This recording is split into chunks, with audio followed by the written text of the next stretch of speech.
What is up, everyone? Welcome to a very, very special episode of the Academic Redshirt Podcast. Coming off of quite the weekend up in Fayetteville. What's up, everyone? As always, I'm Luke. We got our main man north of the border, Gabs. What's going on? Hey, not too much. Had big FOMO last weekend not being over there, but we'll be back for A&M. We'll be in Dallas, so that'll be a good time. But we still need to focus on Georgia Southern, so we'll see from there on. You're right. You're right. Next, we got a guy who was in Fayetteville. One of the three on this podcast who's in Fayetteville. Aiden, what's up? How you recovering from this weekend? My liver did a backflip, but we're still rocking and rolling, ready for G Southern. And very special guest on this episode to recap Texas weekend up in Fayetteville, Rec Up, Arkansas. Josh Teeter. Josh, what's going on? If you don't mind introducing yourself and explaining what you do, what Rec Up Arkansas is. Yeah, so my name's Josh. Basically, what I do is I travel around the country starting this weekend, hopefully, and interview drunk people at college football tailgates. It's a blast. Just got done with our Dixon Street video. It's hilarious. So, yeah, that's basically what I do is I interview drunk people. Nothing too special. Nice. I don't think there's any Arkansas fan at this point who hasn't seen any of your videos Especially after every game. Yeah, the mashed potato one is the one most people goes by. Right. As, well, I feel like that's somebody who starred in one, I have a special place in my heart for. That was your shining moment, too. That was. It's been downhill from there. What game was that after? A little bit of clout. It was the Ole Miss game last year. Ole Miss. Oh, good times. But yeah, Josh, I mean, do you want to take it? I think we just jump right into the weekend. Shit, man. If I didn't know any better, I'd crown you king of the student section. I mean, to walk us through Thursday to Saturday. We all saw you camping out. Kind of walk us through that. What was the process like? How'd you get out there, and how was the energy level? Yeah, so start off with the king of the student section thing. I'm not claiming that title whatsoever. There's a big group. We have a student section group meet. It's up to about 1,500 kids now. Yeah, he's in there. We're trying to make it as good as we can because Arkansas student section's been awful past 5 years, I feel like. The main reason we started it, there's a kid named Caleb Burns. I don't know if y'all remember last year during basketball season, we would boo someone every time they touched the basketball. He's the one that started that idea. That all came from him. From there, we're trying to make the student section better. I think it definitely made up the weekend. So, yeah, my plan was originally to get out there, start camping out Wednesday night. I wanted to be front row for the student section. I wanted to be the first one on the field if we stormed the field, which we ended up doing. The University of Arkansas wouldn't let us get out there till Friday at 9 a.m. Wasn't my favorite decision they made, but I'm happy that they let us camp out. We had 10 people in my group. That's the most you could have. We would out spots. I was definitely there the most out of anyone else. I slept out there Friday night. That wasn't fun whatsoever. I took 2 towels with me, put them on the concrete, and laid on some towels. Oh, my God. Oh. What a legend. Gotta do what you gotta do. Saturday, I went, shot my tailgate interviews. Those are dropping maybe by the time, I don't know how soon y'all release your podcast, but it's dropping tomorrow at probably like 5 o'clock. And so I did those, got back in line. We decided to paint our chest. At first, we were going to put Hogs Are Back across our chest as a play off of Texas is Back. That's the joke. Couldn't get 11 people that wanted to paint their chest. I guess they didn't want to go shirtless. I don't know what their deal was. From there, we were going to do Horns Down. We had 2 guys black out and not make it. Had to back off of that. So from there, we went to Hogs with the Horns Down symbol on one of our guys' chest. So we painted our chest before we went in. I wasn't being very smart. I decided to wear my overalls, my striped overalls out there. I didn't think about I won't be able to strap them since my chest is painted. So my pants falling down the entire game. It just comes with the territory.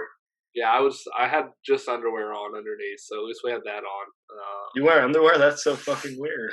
Jeez. But yeah, finally got in, and y'all saw how the game went. The student section was so loud. It was live the entire time we were out there. I was one of the first people to jump on the field, which was awesome. And we celebrated from there. And y'all saw how Dixon Street was. It was something else this weekend. It definitely was. I graduated in 2020. So when I was living in Fayetteville last year, I hadn't seen the stadium like that ever. I don't think I've ever been, and I've been to NFL playoff games, I've been to college football playoff games. I've never been in a sporting event that crazy. And kind of going into it, like I got in Thursday around noon, and the air was just different. Like you could feel the electricity in the air. It's not anything that like people were talking about necessarily. It's just you kind of felt it. And coming into town, you knew that it was going to be something a whole lot different. I mean, going into Saturday, like you mentioned, the student section was fucking crazy. And we were in the opposite end zone, like diagonally across from the student section. And we were sitting there with like a minute left, like ready, because we were probably in the second row of guys ready to go over the railing. And we had walked down with like 4 minutes left in the game once the writing was kind of on the wall. And we saw, after that last knee with like 20 seconds left, just the wave of humanity coming down the student section. And we were like, oh shit, I guess we're going now. So we jumped on with 20 seconds left. It was like, my first and only reaction was, this is the Cal band game. Like the game's not over. We're just fucking going. All right. And just booked it. I took off towards the goalpost.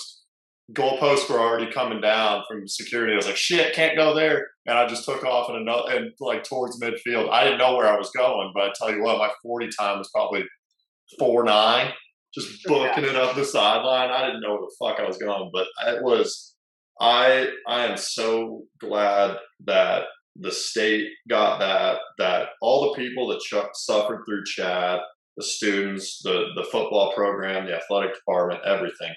I'm so glad that we got that, because quite frankly, after COVID and everything, I think we all deserved it. And I mean, not just like the students, not just the student section too, which obviously like that was a huge driving like force in like the atmosphere of the game, but the whole stadium, because I was in the upper level. Rocking. Yeah, I was in the upper level, next to the upper level student section, and the upper level student like I knew the lower level student sections could be rowdy, but like even the lower level student section, like literally like 10 yards away, like 10, 20 yards away from me, my left was like probably just as rowdy. And so like storming the field, because I was in upper level, I obviously didn't storm the field immediately. And the group I was with in the upper level, there's about 2-3 minutes left in the game, and we're like, if people like, are people actually going to rush the field? Like, couldn't really like tell. I mean, we had an idea people probably were, but we didn't know for sure.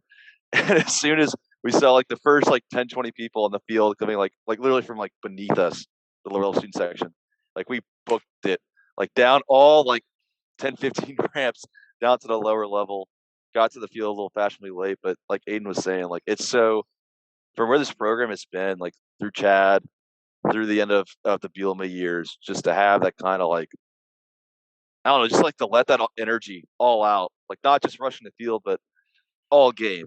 Like every third down was loud. Like the 4th and 1 stop in the third quarter. Like the 4th and 1 stop, I had not heard the stadium that loud in a really, really long time. It was an insane atmosphere. Probably like I'll go as far as say the best college football atmosphere I've been at for a regular season game for sure. Yeah, I had a pounding migraine all game. Pounding migraine. It was so worth it. My head was just throbbing all game, and it was so worth it. That's hilarious. Yeah, so a lot of us students, we were actually scared. So when the students stormed the field, I think in 2016 when we beat LSU, the rail that's at the bottom actually collapsed. Yeah.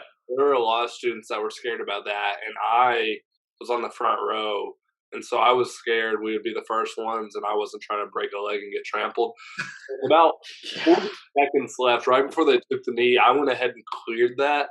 I had some old dude usher start like walking towards me, screaming at me to like get back over the rail, and right then everyone just starts going, and so we all took off.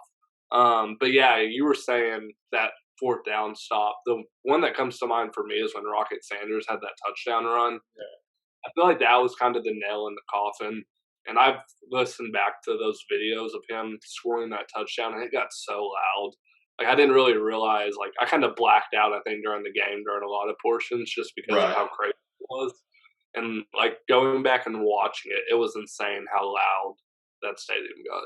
Yeah, I feel like that kind of put a stamp on the game, saying, like, it wasn't just us, like, shutting them down. It was us, like, also being, like, dominant on offense and saying, basically, like, Arkansas is actually back and Texas, you not.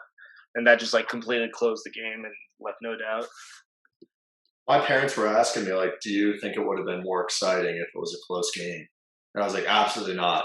I think that throttling them from start to finish, because that was a shit kick. Like that. Yeah. That was not a 40 to 21 game. Yes, but after seeing that, there's no way like a tied game, even an OT win wouldn't have been as loud as that. No, that was an absolute shit kicking from start to finish. Like that, the score did not reflect how bad that game actually was. With UT scoring that garbage time touchdown, when really it was good that they scored to burn the clock. Like it was. We could have closed it at 33-7. I mean, it was a beatdown, and it was just Gabs. I wish you had been there, because seriously, the buzz around the town and pregame, postgame, everything was just, it was euphoric, is the best way that I would put it. And I mean, shit. Josh, I do have a question for you. When you release those tailgate interviews, are we going to get the Bentley interview? Yeah. So that interview is something else, man. So do people know the backstory, or should we do a little rundown on it? Run it down. Yeah, run it down. Run it down. So it started probably 2 weeks ago. An Arkansas guy that I follow on Twitter and a lot of other people, I think he had like 2,500 followers. His name is Bentley. He used to post a lot about basketball stuff. He would ask me about recruiting news, stuff like that. He started arguing with an SEC basketball page and someone else, and they went back and forth at each other for 2 or 3 like days, and it was like crazy. Like the stuff they were saying, like they were doxing each other, like just stuff you shouldn't do. Like let it go. It's not that big of a deal. So it happens. Everyone's already like freaking out because the whole Ozzy thing was happening too, where he was getting banned. Ozzy got banned from Twitter. Everyone was like, "Oh, why did Ozzy get banned?" So a few days later, we come back to Ozzy. It was on his burner account. Ozzy is adding Bentley, the two troublemakers of Arkansas Twitter at the time. And Bentley was like, "Oh, Ozzy, blah, blah, blah, blah." And Ozzy was like, "You got a small dick, Bentley." And they were like, "No, I don't. I'll show you." And Ozzy said, "No, don't." Bentley sent Ozzy a dick pic. And yes, he did. It wasn't his, first off. Thank you. That was my take. On the unaired podcast from last week. I said there's no way in hell that was that short fat man's penis. Absolutely not. Okay. Not like I was inspecting the picture, but go look at the person's hand. You can tell it's not an old person. Yeah. Had a hairband on it too. He's short, fat, and bald.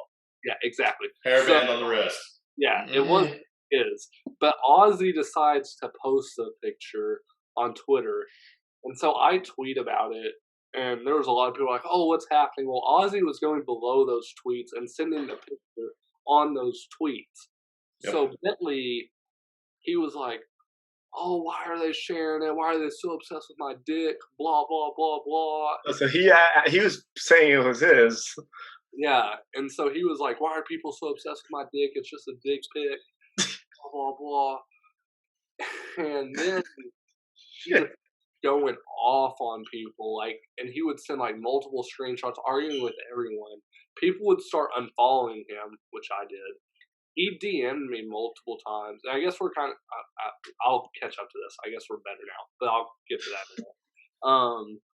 And he would DM me multiple times. Every time someone would unfollow him, he would go under their tweets and reply. So a bunch of people were already pissed off at him and stuff. He was replying to everyone, being dicks to everybody. Well, pun intended. Yeah. So ended up this weekend, he comes back to Fayetteville, and he was tweeting at people like, "Hey, I'll get you a Uber. I'll take anyone home that needs a ride home." People start being mean to him about that, and so that happened. So Friday night, Bentley was upset because he went to 20. I think it was at 21st. No, it was JJ's. He was at JJ's. He was on Dixon, actually? Yeah. Oh my God.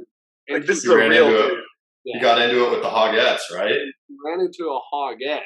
Well, he took a picture with the Hoggette. The Hoggette's friends noticed it was Bentley and drug him away. Afterwards, the Hoggette blocked him on Twitter. He flipped shit about the Hoggette blocking him on Twitter. So Who's the girl? her name's like Kelly. Oh. And he was like, "Oh, they're taking pictures with me, and then they're blocking me. The Hoggets have been in my DMs, sending me picture, all this stuff, dude." And so we get to Saturday, and the week before, Bentley was like kind of scaring me because he kept DMing me stuff, and it was like weird. And someone said they wanted to get an interview with me. And so Saturday, I was like, okay, I know what tailgate he's at. We're gonna show up and run into him because it's gonna make a good interview. There's a lot of stuff that was going on. So I go up to I went up to Bentley and I started interviewing him. And I'll give you all a short clip or what he said. Yeah. So basically, we talked for a minute. He's drunk. He's not in the right state of mind. And all of a sudden, he tells me, he's like, "You unfollowed me." I was like, "Oh, gosh." I was like, "Oh, I followed you back." And then he looks at the camera. He's like, "So, hey, guys, I'm Bentley. Everyone that unfollowed me and blocked me, here I am." And it's like, "Y'all need to follow me back because I'm a star." Oh, no. Hello, everybody. I'm Bentley. Are y'all going to block me and unfollow me? Gosh. And so afterwards, he's been DMing me, and I've just been telling him, like, "Dude, you need to chill out, like, quit coming at people about this stuff." Oh, also, he was mad because yesterday, did you guys see, like, how Musselman, like, made the video where he went to the ticket office? Right. Okay, What do you mean y'all don't have any more tickets?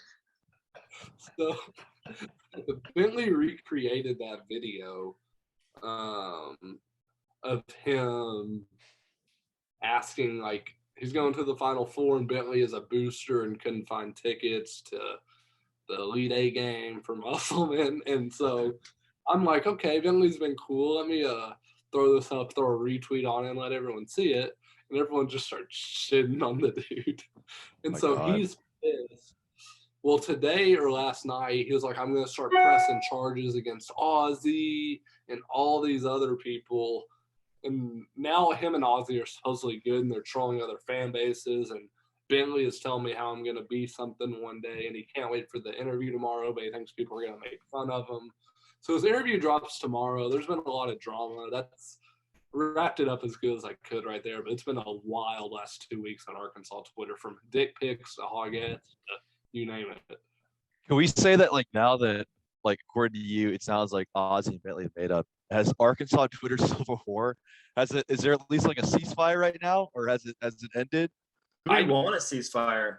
I give it No. a day, dude. I give it one day Yeah. and we'll be back to Right. it. Ozzy's gonna create a video. Oh, I missed this part. So after Ozzy's account got suspended or whatever, and he got the dick pic, he made an account called Bentley's Small Meat Market, and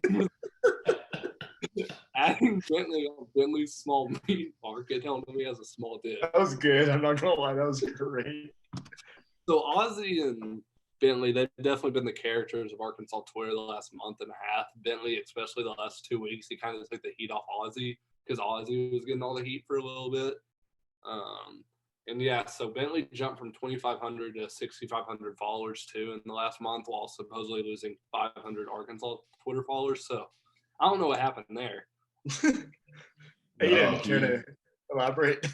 Oh no, I've taken a deep dive into this. Let me just go ahead and preface this with both of these individuals are certifiably insane. Ozzy, we get along, man, but both of you are just nuts. I've forensically analyzed this. The last 4,000 of his followers are all like the one follower, 47,000 following, first name, 4,000 numbers accounts. And like you can tell tweets that he's paid for people to like, because all like there's 1,000 likes with all the same shit. And it's like it doesn't matter. Like, okay, cool. You want to spend your money on that? That's fine. It doesn't bother me. But like it's an insane person thing to do. It's bizarre human behavior. Doesn't make any sense. But you know, it's and I feel like, and my argument was I think we should both have them both on the pod. Lucas shot it down 40 million times, the last time being at Uno. Y'all can do it. I won't be on that episode. You can do it, Aiden. I won't be on that episode. Can I get them all to join y'all? I want to propose to Ozzy and Bentley a Red Cup News boxing match in Fayetteville, Arkansas. Because unless Rough and Rowdy wants to pick it up, we can find a way to get this somewhere and put some damn boxing gloves on them and let them fight. We need a venue for this too. What's the venue? I'll call Do you have an idea? JJ's stage. I'm partnered up with JJ's. We could get it at JJ's Live probably. There we go. I'll co-endorse this. I'll be the ref. Like, I'll ref it. Pounds. We could get like some undercards, like some frat boys that have been beefing with each other, like a Lambda against a KA or something. Like, I think it could be fun. And we could definitely sell tickets. Oh, 100%. 100%. If you're partnered with JJ's too, they would promote it too, like they do for other concerts with JJ's Live. Exactly. And if we could get them and like say like winner gets like $500, you know, both of them would jump on that. Oh, 100%. 100%. Jody, hit Josh up. Let's make this happen. I mean, Ozzy's got to be the favorite right now. I definitely think. Yeah. Well, I think Ozzy minus 385. But here, to make it fair, Ozzy has to wear the Swamp Monster costume.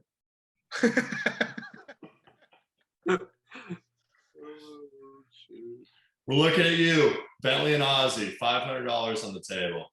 Let's go. At JJ's Live, date TBD, brought to you by the Academic Redshirt Podcast in Red Cup, Arkansas. Let's segue back into football here.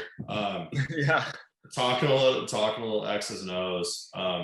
If we could throw the ball with 4 running backs and 2 mobile quarterbacks and a good receiver core and a defense that looks stellar, I got laughed at for saying 9 wins. I think, and A&M losing their starting quarterback. that's key. Like we win this weekend, I think we redeem ourselves for the past 10 years. I think it's been 10 years since we won in Arlington. Between 8 and 10. I don't know the number for sure, but I believe it's 10. I think we run over A&M. I think we run them over, and then I think we go into Georgia 4-0. Or do we play Pine Bluff and then Georgia? Yeah, no, Georgia, Ole Miss, Auburn, then Pine Bluff. Okay, so yeah, I mean, and then going into Athens, there's a lot of questions on that Georgia offense after the Clemson game. Do I think we win in Georgia? No, I don't. I mean, their backup QB did throw 5 touchdowns on 12 passes and like 300 yards. And I don't think we win in Georgia, but I think it's a good game. But Georgia also may have the best running back in the country in Zeus. I thought Bijan Robinson was going to run for 400 yards. That's true. I heard living here in Dallas. I heard before I came up to Fayetteville from the weekend. I heard Texas fans say, "Oh, Bijan's going to run for like 2 touchdowns, and Texas is going to run for 400 yards." And it was almost like the complete opposite. I mean, Arkansas put up 330 yards of rushing yards on the field, and Bijan Robinson for Texas, when he was in the backfield, he'd get the ball handed to him, and like Henry, Grant Morgan were like already in his face behind the line of scrimmage. I knew. Okay, I'm gonna kind of go around the table here. When did everybody know that we were gonna win the game? And I'll start. I knew after, because obviously, I mean, I'm sure we were all kind of in the same boat. Like, is this Texas team for real? Hudson Card's a freshman quarterback, but still, like, it's Texas. They typically have a lot of talent. I mean, they haven't been good since 2009, but like they typically have a whole lot of talent and can win games like this. But I think that when watching SEC Nation in the morning, it was probably around 10:30 for people that want to like get into my head a little bit. The Sark interview from the hotel where he said, look at it. It's their first sellout since 2017. These people are here to see us. That's like what he these said. people are here to see Texas. I Yeah. didn't see. Yeah, he said something like that. It was something along the lines of these people are here because they want to see Texas. And I was like, oh, we're going to beat the shit out of these guys. Yeah, that's Like- just not a good. Like, you're giving bulletin board material on the day before the game. And then when game day, I was nervous at the SEC Nation prediction going 3-1 or 4-1, whatever it was. And then when I saw game day, I had Texas across the board. I was like, oh, we got this in the bag. Well, that's a lock when it's across the board like that. Right. I also knew that watching game day that morning, I knew because they were in Ames for Iowa State. They brought on Iowa fan Ashton Kutcher. I knew that we had a better shot than Texas to win the game when Ashton Kutcher predicted Texas, and then he did the shaka for the instead of doing the horn stop. But realistically, I thought like being at the game, being in the stands, I thought like obviously we were up 16 zip at half. It was 16 zip at half, right? Right. Yeah. We were up 16 zip at half. Like obviously you're feeling good. And then when Texas scored a touchdown off the cage interception, like I'll be honest, I was a little nervous. It's like, okay, now we got a ball game. But the fact that we get the ball and like 2 plays later, the long bomb from KJ to Morris to set us up and scoring a touchdown right after that, it's like, okay, like we are not going to let this game get away from us. Like we should have our foot on the gas the entire game.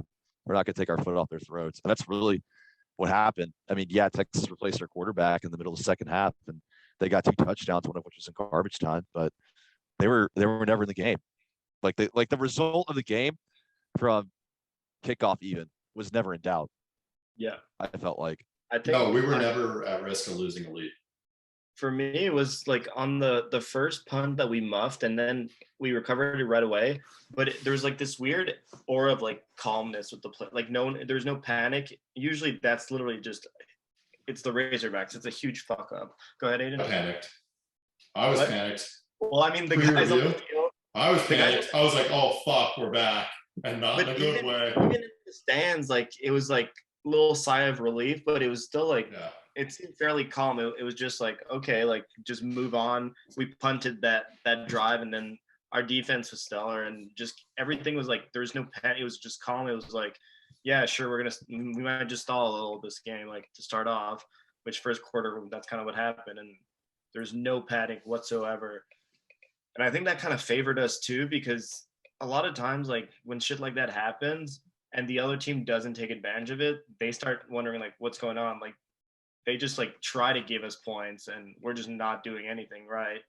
And I think at that point, like we just took over from Texas.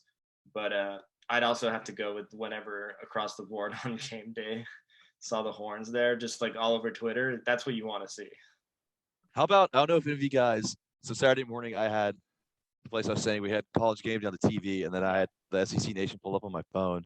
And how about, I know everyone on SEC Nation picked Arkansas, but except for Tim Tebow, who, I mean, say what you want about Tebow, but the fact that he like turned around to the crowd at SEC Nation and was like, you guys will be great, but it is not your time yet. I was just like, oh God. And then the fact that What a everyone picked guy. Arkansas after him, I was like, okay, that's a good sign at least. He probably it's probably because he didn't want it to be like unanimous. Which I could respect. be. Good move out of Tebow. Right. Josh, what about you? Yeah, so I was super excited, and I was starting to get that good feeling when Jake Urachek blocked the punt and immediately go Yeah. get WI afterwards. Yeah. So I was feeling good there. When Rocket punched it in from about 30 feet out, that's when I really was like, okay, it's over, I think. And you could just tell in the stadium, everyone was super confident. When they scored that touchdown to make it 16-8, I got pretty scared. I was like, Arkansas is really about to do the most Arkansas thing ever, aren't we? They didn't go for two. That's part of when I was like confused. I'm like, you really like in a game like this, they just kicked a field goal. The point after, I was completely shocked. I was like, are you? It could be 16-8, and you're not even like, are you? That was just them saying we're way too confident. We don't even need to like, we don't need that extra point. We're gonna win this. Like it's easy. At that point, I was like, okay, well, that's just thank you. Like thanks for the extra possession there. Yeah, Like even like going on that, like we kicked 3 field goals in the first half from like well within the red zone. I mean, if we had punched like I think because 16-0 at halftime, that means we scored a touchdown, 3 field goals. If any of those 3 field goals were touchdowns, the game would have been over in like the second quarter. Yeah, I mean, that's how crazy it was. No, absolutely. And that was all basically. I think one of those was in the first. No, this was all second quarter. I did like at the end, and that's like a trait of like good teams that you see all around. Whenever Malik came in and had that big run, it was kind of a thing that kind of like added to it. Like that's the stuff like Bama does. They'll dominate a ranked team, and then they'll bring in their backup QB, and he's gonna have like an electric play. Those are like what the great teams do. It's just that little thing that adds on to like this not really being a fluke, because other times you're just up big and then you bring in your backups and they just do nothing and stall. Like that was just really nice to see, just us kind of like pat it on and be like, oh yeah, this guy, he's pretty good too. And it was good to see him out there too, get some reps. I thought, like, speaking of like quarterback play too, like obviously Malik coming in at the end of the game, that was awesome to see. Like he's got tons of speed. In fact, I rewatched Sunday night. I watched the ESPN broadcast when I got back home, and they were saying like I had no idea if they were saying Malik is like the fastest guy on the team.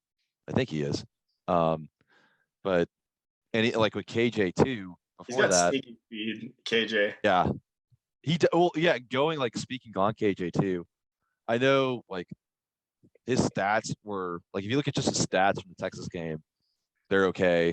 Say what you want about his performance in like the first half of the Rice game versus the second half of the Rice game, but from the get-go, even though they didn't score on their first possession in the first half, from the get-go, I just thought like KJ was so much more confident in his decision making. Whether it was he was keeping the ball in the design run, or like the throws downfield to Morris and to Burks.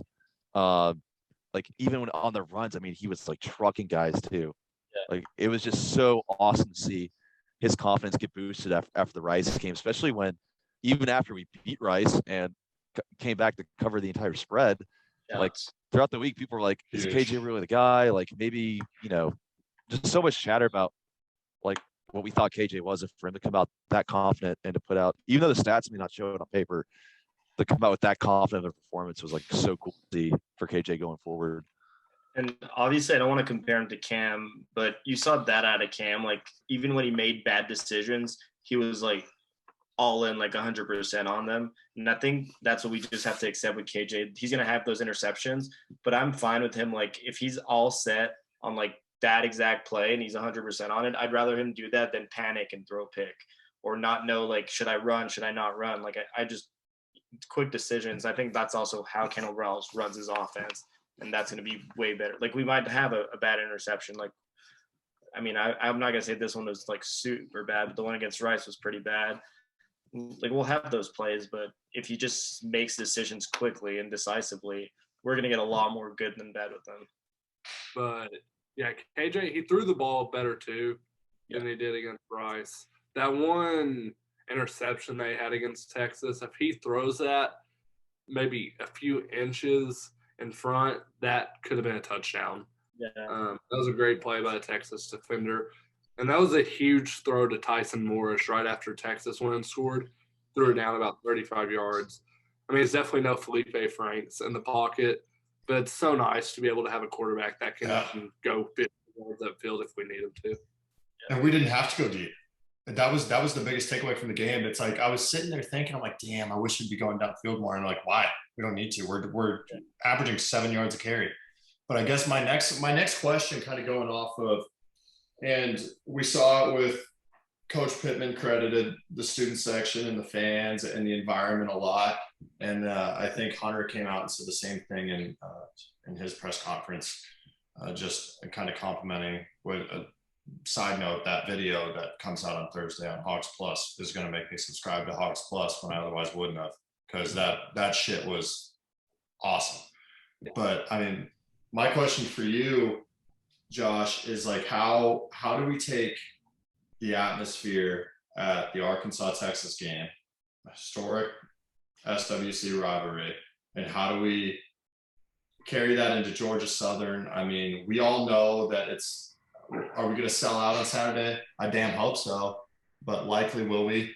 we might not. But how do we keep that same intensity from a student section perspective? And how do you kind of, because you were firing everybody up, you were firing us up from Dallas before we got there, and it's no like pressure.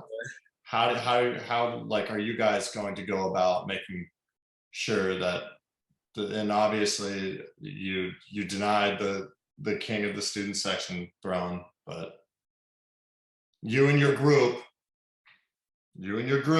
are running the ship and doing a damn good job at it. So what do you guys need to see to keep that momentum going? Yeah, I definitely think that's my thing. I want to hype people up for the game. That's really what I try to do week in and week out, no matter what the game is. It's definitely not going to be the same this weekend against Georgia Southern. I'll be completely honest. Georgia Southern is not good this year. Now, do I think there's going to be 65,000 people there? Yes, I do. Yeah. But I don't think it's going to be as energetic the entire time because it's a little different game.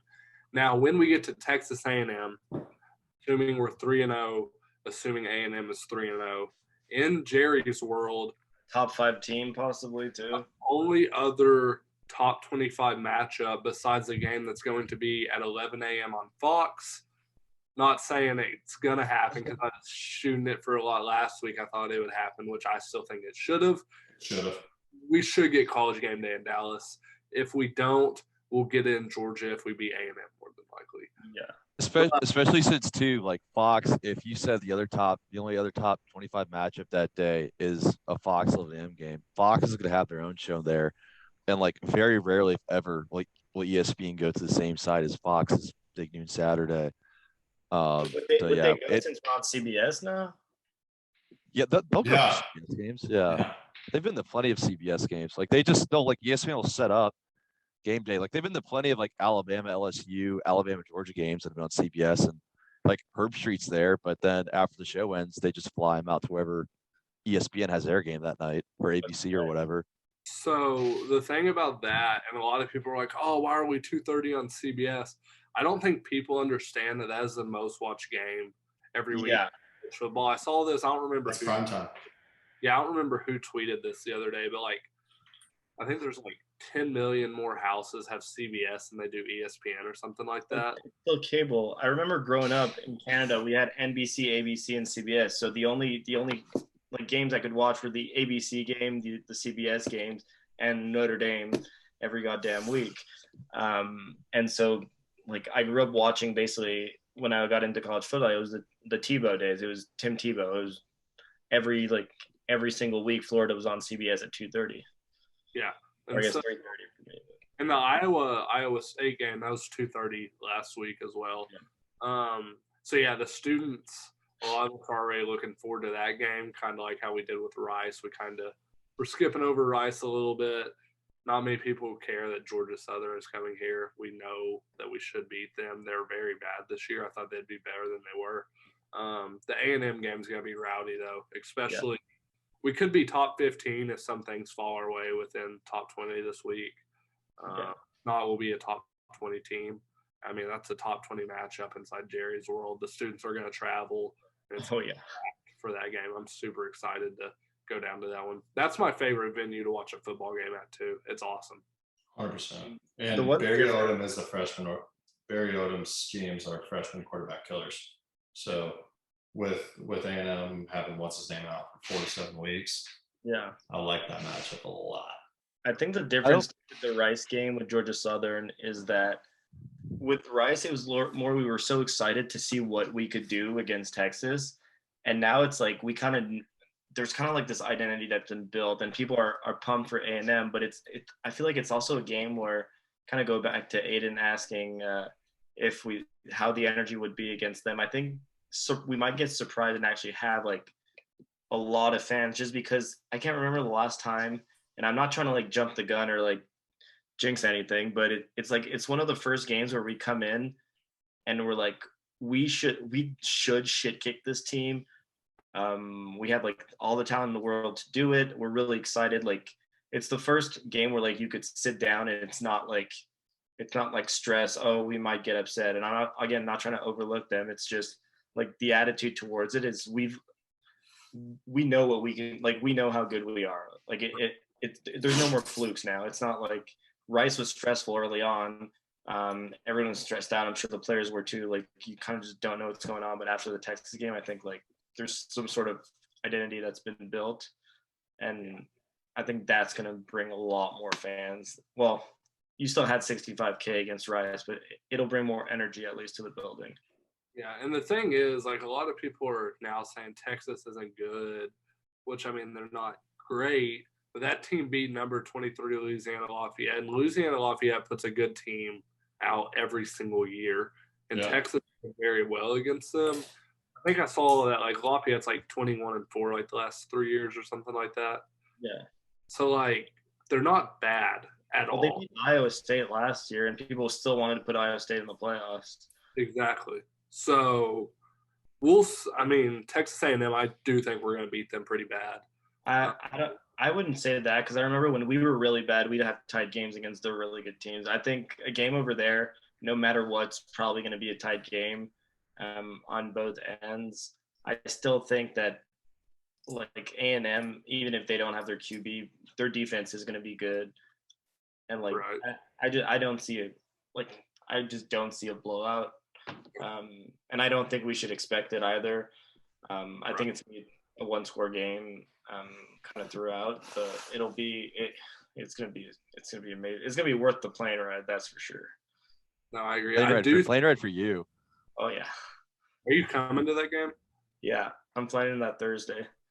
Sweet. I do think, and this is a few weeks down the line, we are going to lose at Ole Miss. I've been saying that all year. I think Corral is going to absolutely dominate us for some reason. Really? I feel like it's just a revenge game. Yeah. Right. I think we beat Auburn here, and we'll lose to Georgia at Georgia. But I think we'll play Bama before we play them. Yeah, the week before. Okay. I was going to say, if they didn't and we were both undefeated, it would be a game that I could see us winning more than if, like, by some miracle we were undefeated and they weren't. Like, something like that. Where we were like the favorites. I wouldn't like going in there as the favorites, but going there as an underdog, I kind of would enjoy that. I agree. I hope they put us underdogs when we go to A&M, which I'm assuming they will. Yeah. Because I'm going to bet so much money on that game because I am very confident that we'll win. We opened up at 18 points against Georgia Southern. It's probably like 25 by now, but I should have jumped on that right away because I feel like we need them. But not a lot of places offer it that early. But it's just like, how do you give, like, we just beat Rice by 21 and then Texas by 19. Like, how do you give us 18 points against a Sun Belt team? Yeah. I think too, like, not to look like too far down the road, but Josh, you kind of like mentioned the Auburn game. That's at home this year, and I'm really anxious to see what the atmosphere is like. Not just because, like, I know, like, I plan on going to that game, but also you have like what happened last year in Auburn, a game that basically we won with an asterisk put at the end of it. And I know, like, that was last year, like that whole coaching staff at Auburn with Gus Malzahn's not there anymore. Chad Morris isn't there anymore. I know, like, they're all gone, but the fact that, like, they're coming back here this year to Fayetteville, I know, like, obviously, like, we're not going to stripe out the same for Auburn. It's not going to be as rowdy, but I mean, just knowing that, like, our players, pretty much the same team, but like, and our players they're going to have that memory that week of the game. Like, that will be shown at the facility. Like, and I'm sure, like, our coaching staff will be like make sure this doesn't, like, not like threatening them, but like, we need to make sure this doesn't happen again, kind of thing. But I think, like, I'm really anxious to see, not looking, that's like a month away too, but like, not looking so far down the road, but what that atmosphere, because that'll be after Georgia Southern, that will be the next game on campus. And I think that is honestly the biggest home game we have left this year because, I mean, right now Auburn's ranked. I think they're like 22nd. If they're undefeated, do we storm the field that game? If they're undefeated, they'd probably be a top 5 team. Yeah. Do you think we storm them after last year? Yeah. Who do they play? They played Georgia the week right before, and they're at top 10 Penn State this week on the road. But other than, I don't think Penn State. I think they beat Penn State. It's just if they got Georgia at home. So if we played Auburn at home and they're undefeated, whether we have a loss or not, realistically, Georgia probably the better team, and they would beat us. But like if Auburn's undefeated, top 5, and we beat them at home after like what happened last year, do we storm the field? We could be an undefeated team. How many times could we storm the field? Could we storm Jerry World? You got to remember, if we do storm the field again, the fine goes up from $100K to $250,000, 250,000. And then Brian Harson is a Scientologist. People forget. Okay, and if we go undefeated, and then the last game against Mizzou to get us undefeated, even though Mizzou's not going to be good, do we still storm the field after an undefeated season? How many times can we storm the field? Well, I think if Auburn came in here undefeated, yes, I think we would, depending on how our season's going. But which I'm way jumping the gun on this won't happen. But I just want to go ahead and put this out here. Let's say we lose to Georgia, we lose to Alabama. I think every other game is at least winnable. Yeah. Right. We went 10-2. Could that put us in the playoffs? Yes. With wins. I don't know if it'd be the playoff, but at 10-2, it would we'd be a shoo-in for a New Year's Six bowl. We have the hardest schedule in the country, and our 2 losses would be the playoff teams. Well, but you can't put three SEC teams in the playoffs. You're not. Why And plus Georgia and Alabama would meet in the SEC championship game, like with at least one of them having like only one loss. Honestly, they'd put a 2-loss OU team in front of us with that schedule. I don't know if they would also. Other teams and we'd have to think that all these other teams would have no other team would be undefeated basically in the Power 5. Cincinnati, they got a shot at going undefeated, and like a 1-loss Iowa team goes in front of us. 1-loss Oregon probably goes in front of us if they're winning against Ohio State. Conference championships matter too. I could easily see a 2-loss OU team. OU's not gonna lose 2 games this year, but I could easily see a 2-loss OU team, or even like. I think Oklahoma's going to lose 2 games this year. I think they might lose to Texas. They don't look good at all in the games I've seen. They look bad. They won a game 70. It's just one. Like they won the other game 76 rep. Let's get real crazy here. If every other conference champion in the Pac-12, Big 12, ACC, Clemson looks like dog shit. They don't look good. Notre Dame looks fucking terrible. I don't care if they win every game. They look bad. If they all have 2 losses, we're going to jump. No. Wait. Wow. Pump the brakes. If every Power 5 conference champion has 1 loss besides the SEC, and Arkansas's 2 losses are to Alabama and Georgia,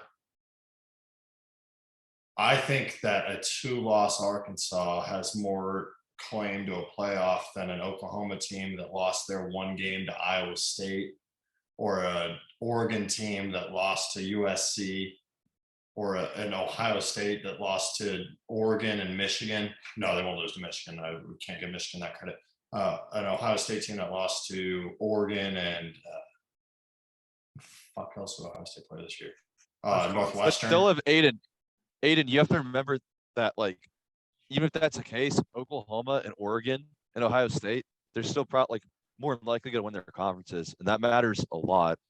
And I'm not trying to be defeatist here, but like, if it matters, why does Notre Dame get in? If it matters, why does Notre Dame get in? It's true too, but and also Notre Dame last year, like no offense, but how are you not going to put Notre Dame in? Their only loss was Clemson, and they beat Clemson. Like, it doesn't really matter what you like in terms of schedule. They deserve to be there, whether they're good enough or not. I don't think that should be the case. Like, if your schedule says you should be there. What? Notre Dame will drop a few games this year. Yeah. Oh my God, they escaped their first 2 weeks. They escaped against a Florida State team that we found out last week is bad. Well, that's the coaching. Mackenzie Milton's still a fucking stud, but Mike Norvell's a brutal coach. And Notre Dame could lose 4 games this year. I could see them dropping Wisconsin, Cincinnati, Virginia Tech, North Carolina.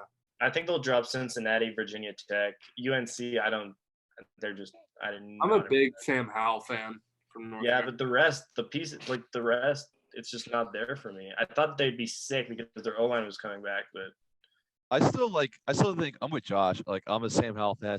I still think UNC is gonna be good too, just because like you're asking, like we saw in week 1, they went to Virginia Tech, which like even when Virginia Tech is not good, like that place is still like rocking. I mean, like there's still everyone is still gonna be bouncing to Inter Salmon as they come in. That's always gonna be a tough place to play. And then they played someone last week that they absolutely just kicked the crap out of. So I think they're gonna be fine.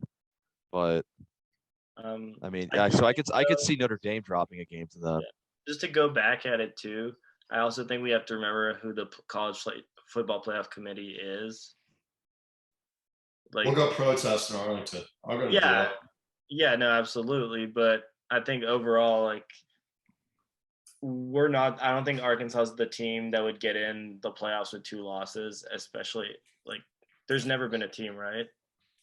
2 losses in the playoffs. I don't think No. we definitely wouldn't be the first one.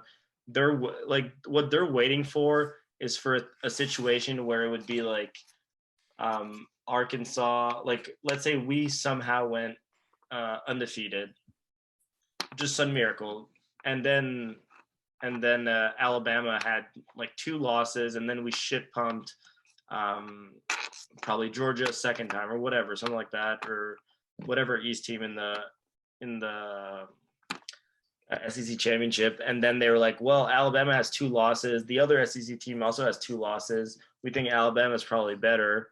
We'll put Alabama in with Arkansas as a 2, and they'll have 2 losses. That's when a 2-loss team goes in. I don't think Arkansas is not going to be the standard for 2-loss teams. And I know we're getting ahead of ourselves, but we have the hardest schedule on the planet. Yeah, but it doesn't matter to them. Like honestly, if you're gonna look in the ESPN rankings, they're gonna have us like as a top team just because. But if you look at the committee, like the committee's like I think there's 3 Notre Dame people in the committee. There's Big Ten people who want Ohio State every year, and if not, they're gonna fit in Iowa. I feel like this is the year they fit in Iowa. And we protest Portnoy style. We all go to jail. But there's nothing wrong too with like I think the college football playoff semifinal games this year, the Cotton Bowl and the Orange Bowl. Yeah. I mean, could you imagine how like Cotton Bowl, how insane it would be? Not like if we didn't get a semifinal invite, but we got invited to another New Year's Six Bowl, like the Fiesta Bowl or the Peach Bowl in Atlanta. Like that would be like it would be like back like in 2011 or 2010, 2011 Sugar Bowl. Give us the Sugar Bowl. That's how insane it would be. If that's going to be huge for you, Josh. Red Cup interviews on bourbon. Yeah, that'd be insane. I'd finally be 21. No, I wouldn't be 21 then yet. Like 10 days old. Shit, you're young. Yeah, I'm only 20. Gabs is 30. Fuck off. I'm not 30. Okay, I was gonna say. You're gonna kick me out of the other group. Wait. I was gonna say, how did a 30-year-old do in the student section group? All right, moving along. As we didn't want to get too ahead of ourselves, we do have another game this week against Georgia Southern. What do we think? We're coming off that huge high against beating Texas. We got Texas A&M in Arlington in 2 weeks. How do we kind of alluded to it earlier, but how do we kind of bottle this all up and kind of put all that energy towards Georgia Southern this Saturday and not get ahead of ourselves? What do we think? So, in my opinion, this is a classic trap game. Coming off a huge win, A&M is a huge game. I think Pittman will have the boys ready. We'll cover the spread, I think. I don't even know what's at now, 25. I'll gamble us to cover the spread, no matter what it is. I think we'll get out in front early. I've heard the Georgia Southern quarterback is awful. I know they run the triple option. But our defense, we've seen how good they are. I'm sure Georgia Southern's defense isn't that good. So hopefully get out by a lot at halftime. Let me see some Malik Hornsby in the second half. That's what scares me is the fact they run the triple option, just because no one runs it anymore. You see like teams like Army and Navy go into places and not beat teams, but like give teams a huge scare and run for their money. Like one game that comes to mind for me, just because I know people who like went there, but a couple of years ago, Army went to Oklahoma and in fact almost beat Oklahoma in Norman, and they run the triple option, and OU had no idea how to defend it, and that's Oklahoma. Like, I grant Oklahoma usually doesn't have a great defense every year, but still, like, they were like a top 5 team like 3-4 years ago when this happened. So I know, Josh, like you said, like Like they'll have the boys ready to play on Saturday, like today, or today's Tuesday, but like Monday when they got back to the facility, like it was all Georgia Southern. It was all defending triple option. I think we'll be all right. I think the good thing is that we can go run heavy against them, and I think that's the biggest mistake is just kind of like just going normal balanced against a team like that because they get you off their rhythm. They're usually pretty intense at the line on defense too. But if we just like you just overpower them and you just run the ball, eventually like on the other side, like you're not really gonna get that worried about them because if you get ahead against them, they can't just keep playing that triple option because they're just gonna get stuffed and you're gonna run it up on them. I think if early on we're trying to like be fancy and throw the ball a bunch, that's when you kind of get behind your game plan a little bit, and that's when it's a tighter game where they're just playing clock on you. Arkansas 52. Arkansas 52. Georgia Southern 3. Sam said earlier he got asked about trap game. He said he wasn't worried about it. I know he had mentioned last year after the Mizzou game, or in regards to the Mizzou game had kind of thrown off the Alabama game plan, resulting in Pittman's worst loss as head coach of the Hogs. And the QB was hurt too. And well, yeah. So I'm not worried about it. I think that the culture of the room, we had our fuck up essentially in the first half of the Rice game. We had our jitters. We had our oh shit butt pucker moment of hopefully the year, but I don't think it takes more than that first half to get everybody on board.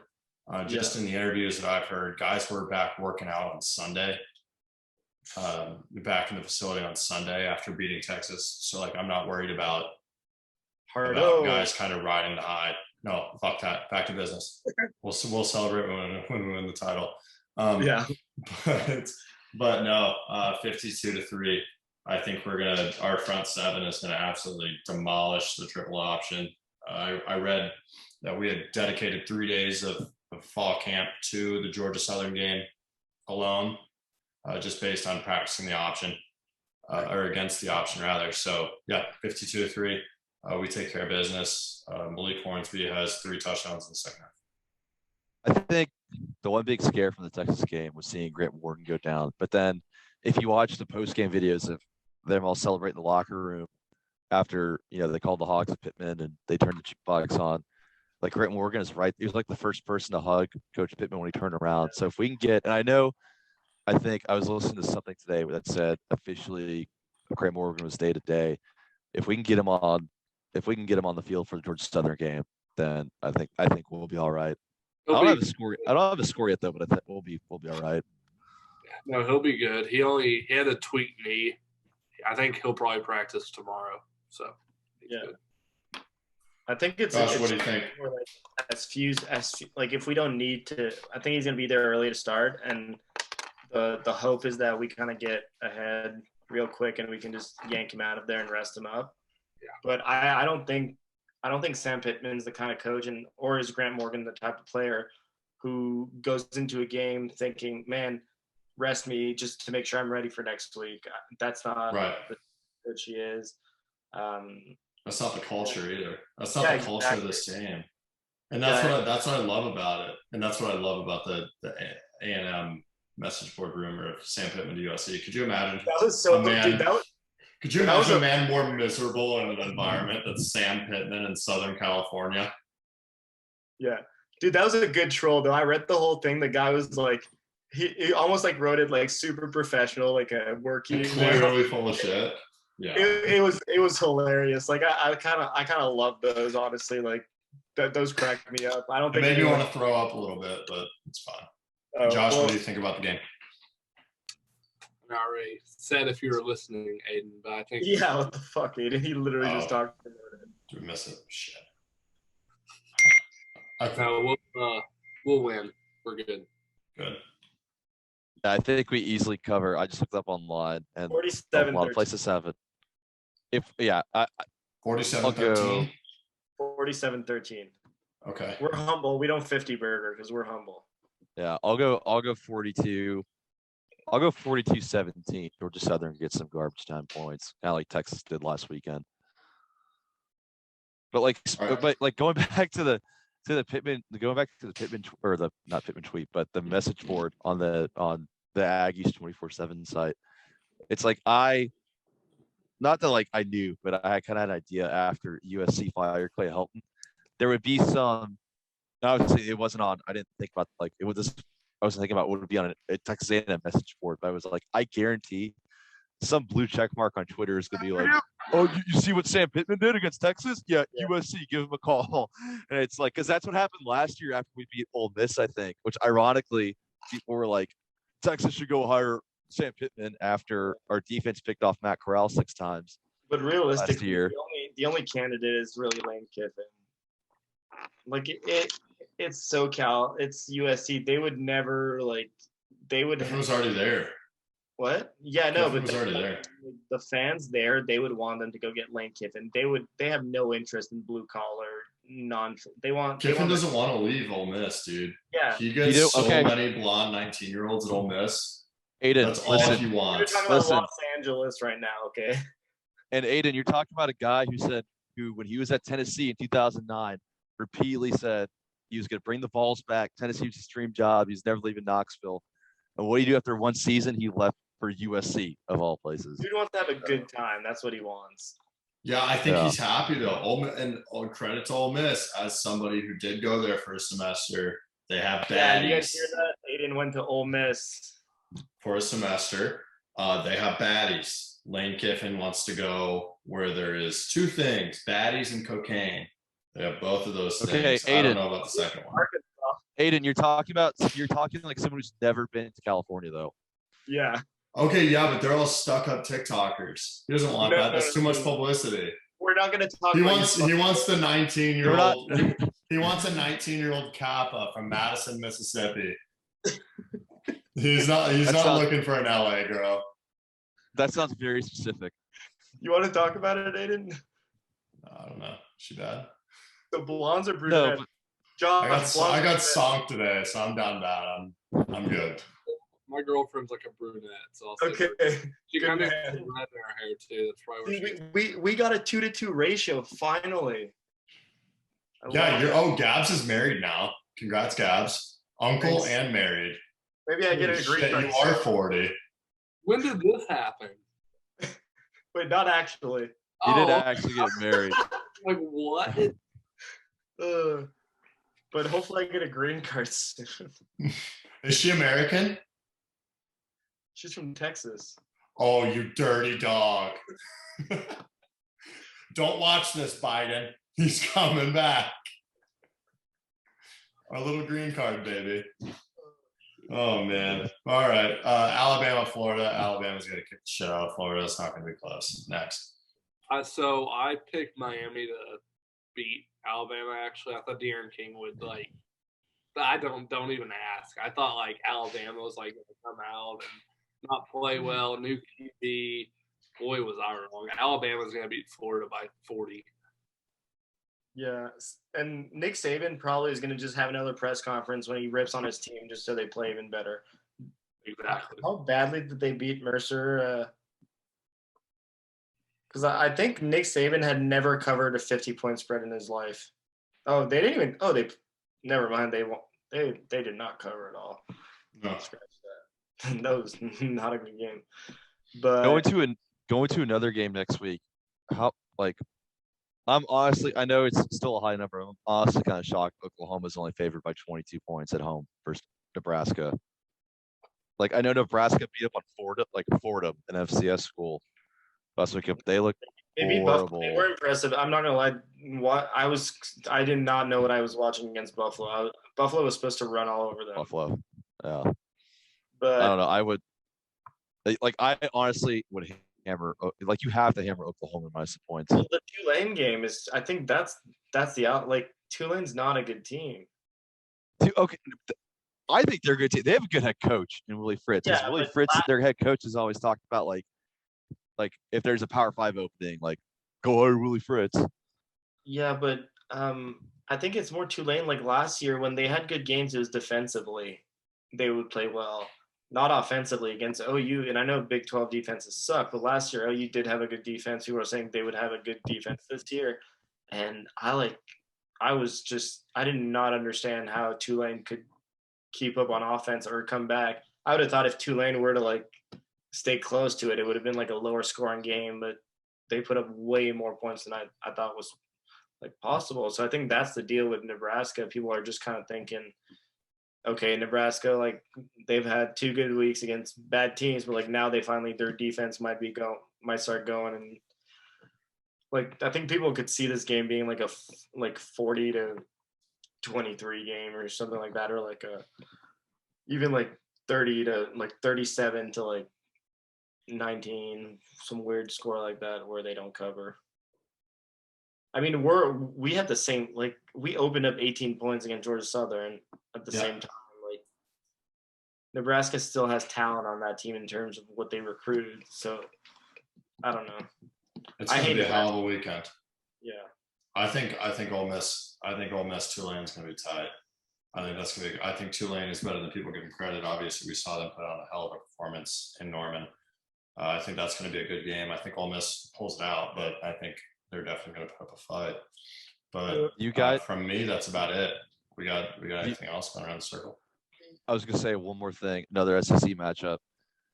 Do we think this is an even bigger spread? Do we think Georgia covers 31.5 at home against South Carolina? And South Carolina like barely escaped East Carolina last weekend, and Georgia coming off like them destroying UAB.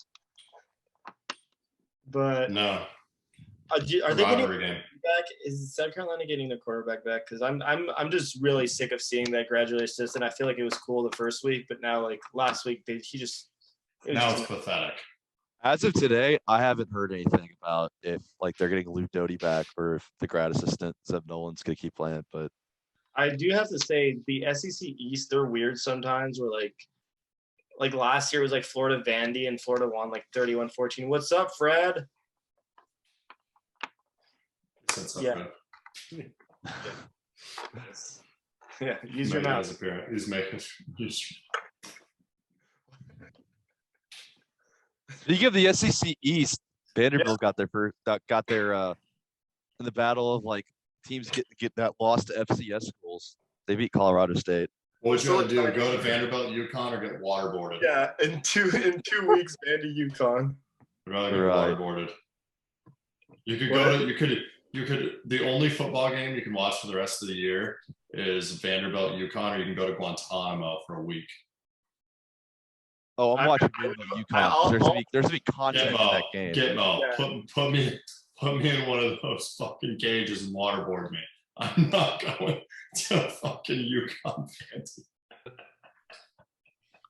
That's a little extreme. Just like think of the content that will come out of a UConn Vandy game in like 3 weeks. Yeah, it's gonna be incredible. UConn Vandy is like the Sacco Bowl, basically. Yeah. It's gonna be amazing. I'm pumped. I'm pumped to bet on that game. I feel like that's probably gonna be the game of the year to bet on, because you have no idea. It's must-watch TV. And you're gonna see like on Twitter, on all these like handicapper sites, you're gonna see everyone think they're like hot shit with their predictions, and no one's gonna have it right. Like it's gonna be 3-2. It's gonna be another 3-2, like Mississippi State was. The first score is gonna be a safety. There's probably going to be snow for some reason. It might even be, I don't even know. Snow would be awesome. Yeah, the game might be in Nashville. I have no clue, but there's going to be snow.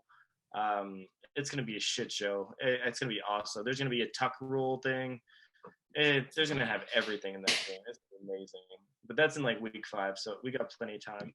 I do want to touch base on like the coaches in the Arkansas-Texas game, just to go back in terms of where both teams are at, or where like you see a lot of coaches like Sark getting those big shots or whatever.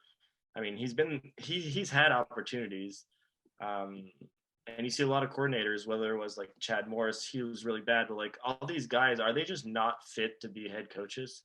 Sark's a career coordinator. Congrats. He ran an offense with Bama.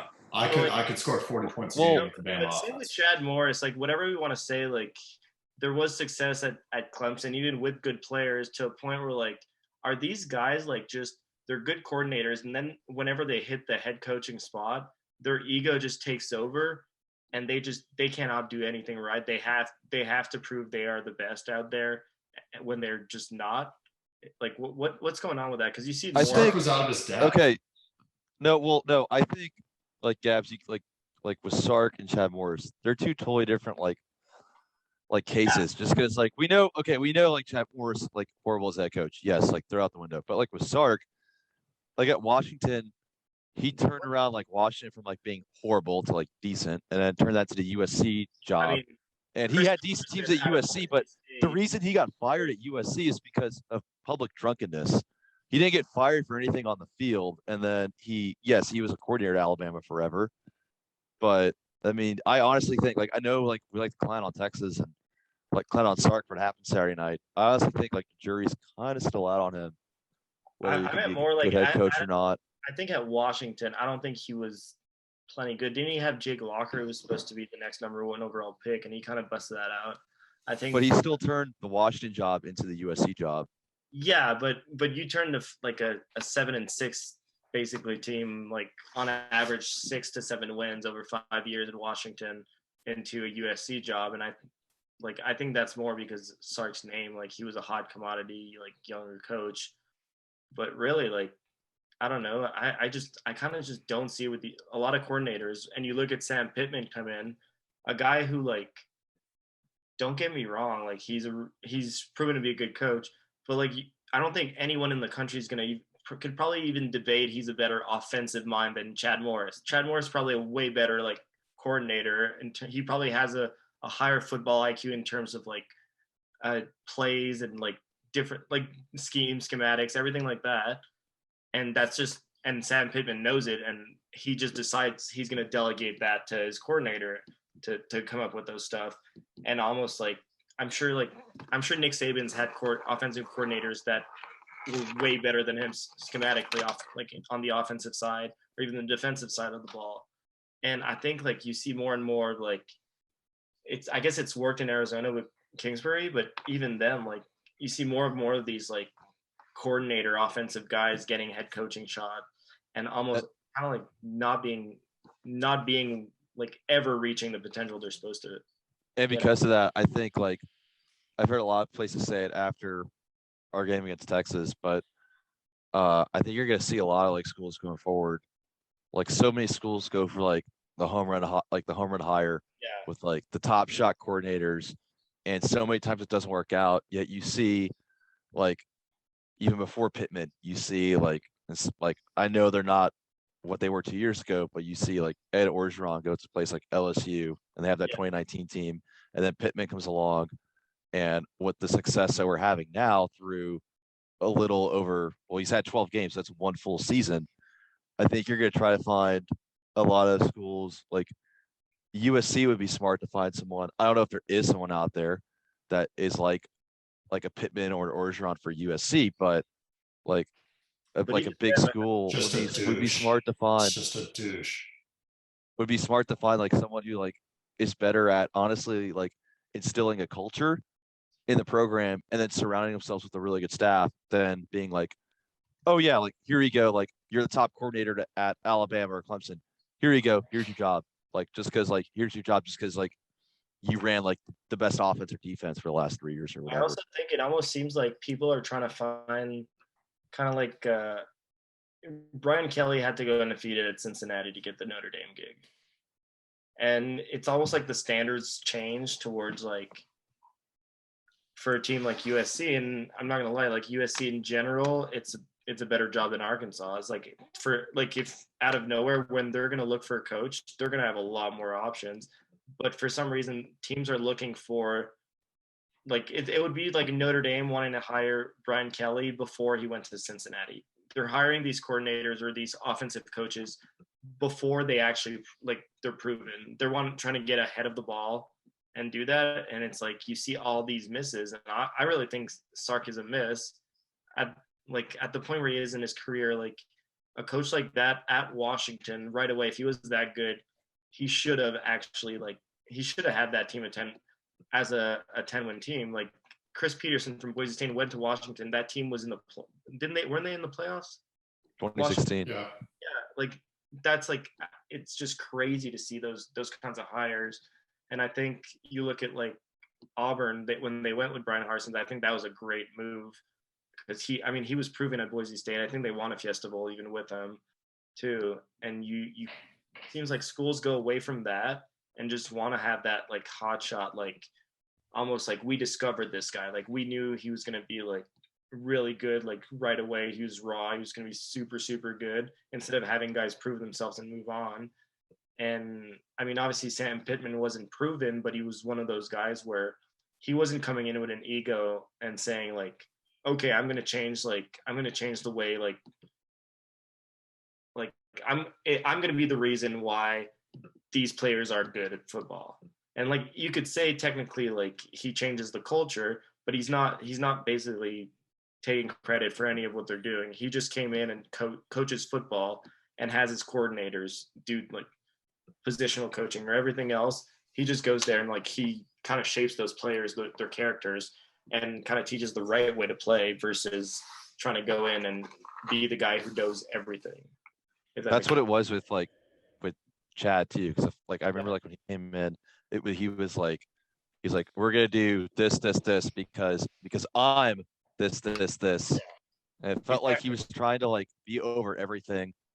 Granted, his staff was horrible, so it's like. I mean, he had the kid from the blind side on there. The kid from the blind side was director of football operations or something. Yeah, like Sean Toohey Jr. No offense, but like, you're like, are you seriously like? His mom probably would have been qualified per the movie, but Jesus, like when I saw that like on the staff, I had no clue. Like I was like looking through the staff. I was like senior or something, and I saw that. I'm like, how? Like, why is this kid like even relevant? Like he knows. I remember like when their staff got hired, like going through, like looking at like the new hires, and I was like, that name, like that last name sounds really familiar. I don't know where I know it from, but of course it's from like the movie. Yeah, just absolutely like just I don't know. It kind of that just shocks me, but I think it just goes back to the ego side of things, and I think almost going back to like the good old knowing your role, and it's a thing where like people don't realize how it goes at Alabama, but that's exactly how it goes. Like Nick Saban's the head coach, but he has his coordinators for a reason. Those guys get offers for a reason, but they're really good coordinators. They're not head coaches. He's the head coach, and he makes the final calls. But if his coordinator, he trusts him to make the right decision for that play. He's not going to override him just because he's on a power trip and he's like, oh, this is the deciding player. Oh, I want to do a fake punt right now. That's gonna be cool. Like he's not going to override that. It's going to come from their coordinator, and he trusts them to do that job. And you see that less and less. It's just like head coach is an offensive coordinator, and there's a complete disconnect versus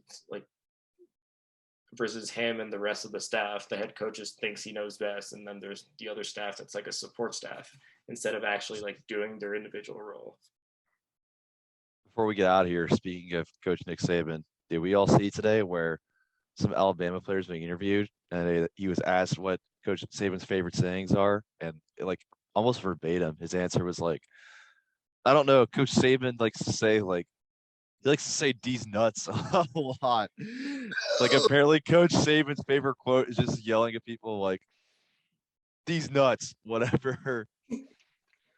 Jesus, he might get canceled on Twitter for that. Maybe it's the Saban. He might be a sexist, misogynistic pig. Let's start that rumor. I gotta find that tweet sent to you guys. Let's get him fired before we play him. Yeah, you guys heard it here first. Nick Saban scandal. All right, guys. Jesus. All right, guys. Josh, thanks for coming on, man. Everybody, make sure you follow Josh on Twitter.